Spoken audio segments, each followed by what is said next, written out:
The bridge groaned under the weight of the carriage wheels, and Margaret Whitfield heard the sound before she saw the danger. She was crossing the old stone bridge with a basket of eggs when the Duke's carriage came racing toward it, moving far too fast, the horses wild with fright. Something had spooked them, perhaps a fallen branch or a sudden noise from the riverbank, and now they were charging straight for the narrow crossing with no sign of slowing down. Margaret dropped her basket without a second thought and ran toward the center of the bridge, waving her arms and shouting at the top of her lungs. A farmer leading his cattle across the same bridge froze in place, unsure which way to move, his animals blocking half the path. Margaret grabbed his sleeve and pulled him aside just as the horses thundered past, missing them by mere inches.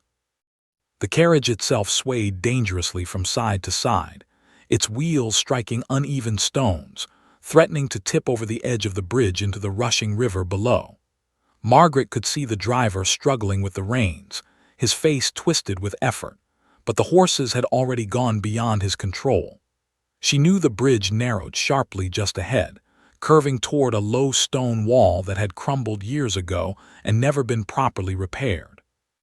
If the carriage reached that point at this speed, nothing would stop it from crashing through and plunging into the water. Margaret's heart pounded as she calculated the distance remaining, the seconds slipping away far too quickly.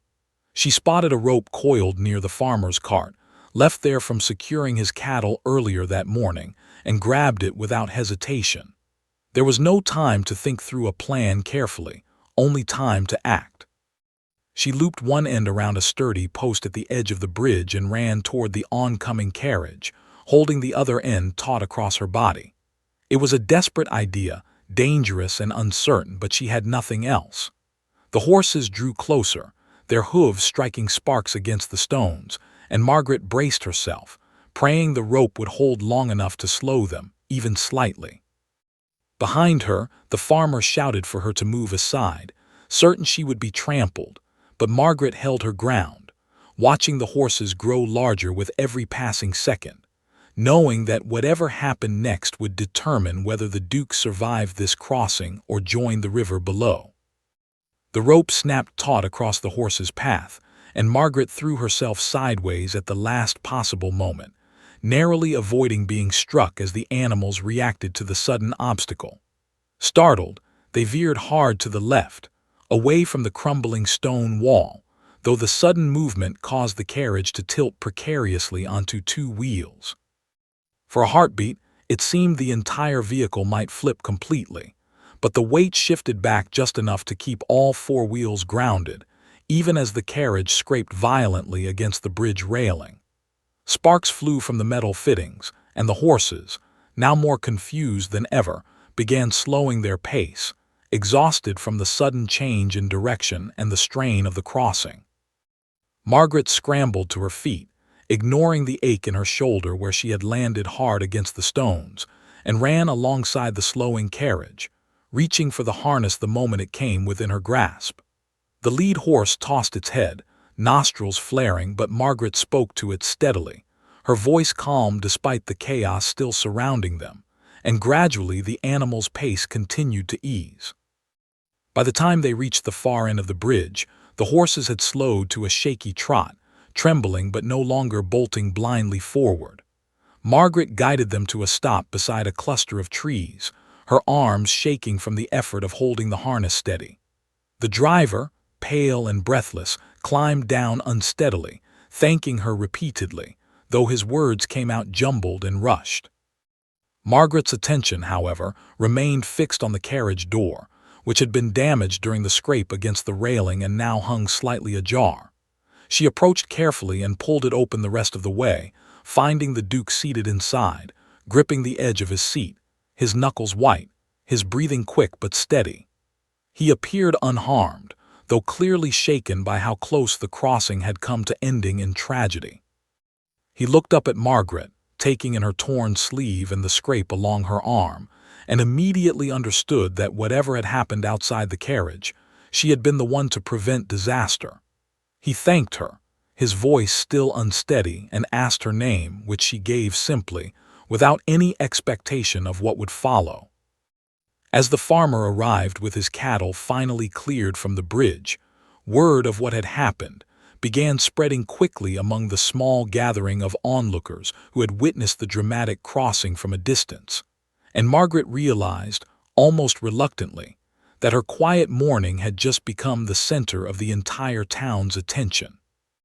Word of the bridge crossing reached the Duke's estate before Margaret herself had even returned home, and by evening, a messenger arrived at her family's cottage requesting her presence at the manor the following day.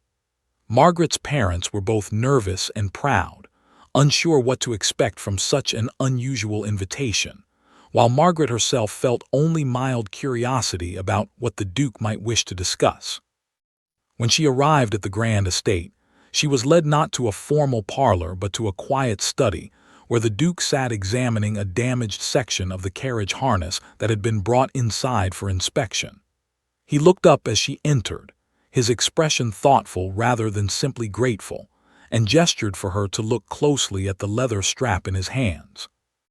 The harness had been cut, not torn or worn through naturally, but deliberately weakened with a clean, precise slice that would have caused it to snap under the right amount of strain.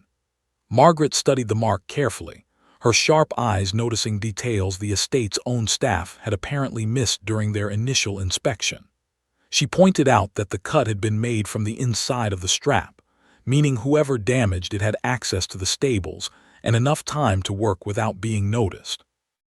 The Duke nodded slowly, confirming that he had suspected as much, though he had hoped he was simply being overly cautious.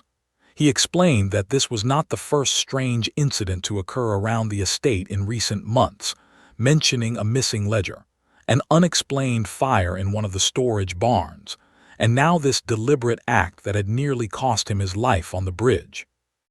Margaret listened carefully, her mind already working through possibilities, considering who among the household might benefit most from the Duke's misfortune.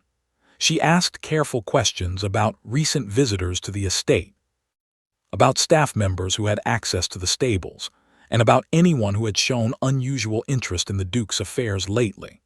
The Duke seemed surprised by her directness, yet increasingly impressed by her ability to think through the situation methodically rather than emotionally. He admitted that he trusted very few people around him completely, and that having someone with fresh eyes and no prior loyalties within the household might prove valuable in uncovering the truth.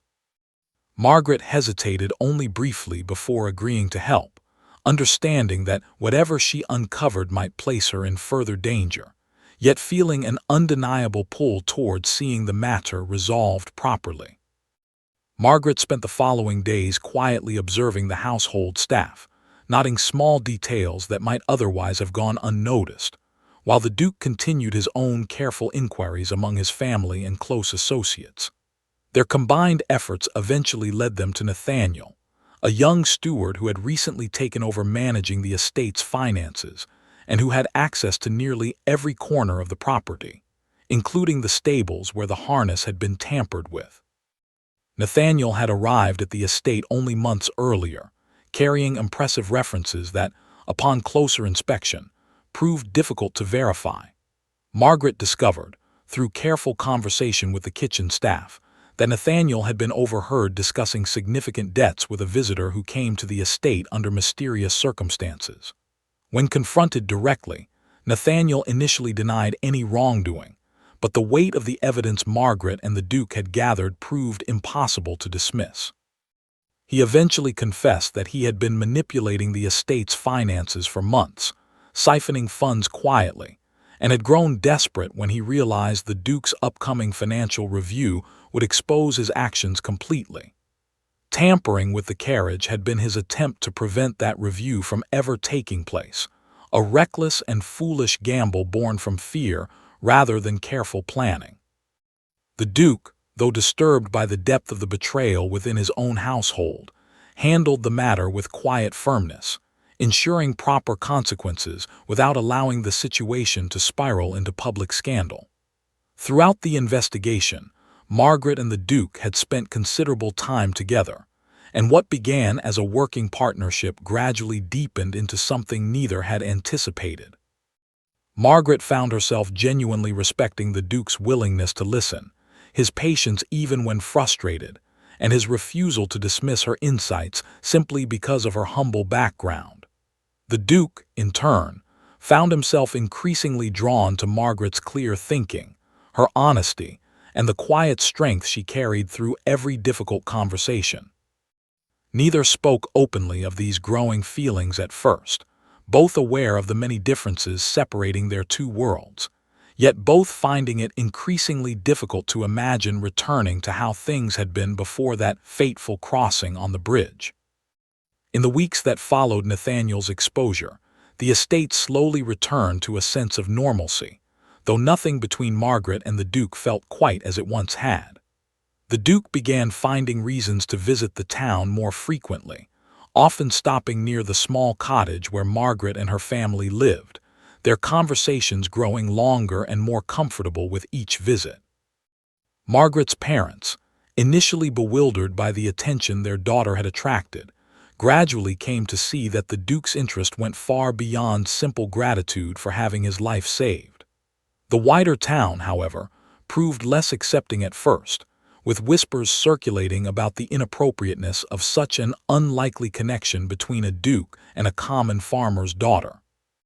The Duke, unbothered by such opinions, made a point of publicly acknowledging Margaret's role not only in saving his life on the bridge, but also in uncovering the truth behind Nathaniel's betrayal, ensuring that everyone understood the depth of her courage and intelligence rather than allowing rumors to define her. During a formal gathering held at the estate, attended by prominent members of the surrounding community, the Duke stood before the assembled guests and spoke openly about the events of recent months, praising Margaret's quick thinking on the bridge and her invaluable assistance afterward. Margaret stood beside him, no longer the nervous young woman who had once dropped her basket of eggs in a moment of panic, but someone who had proven, through action rather than words, exactly what she was capable of.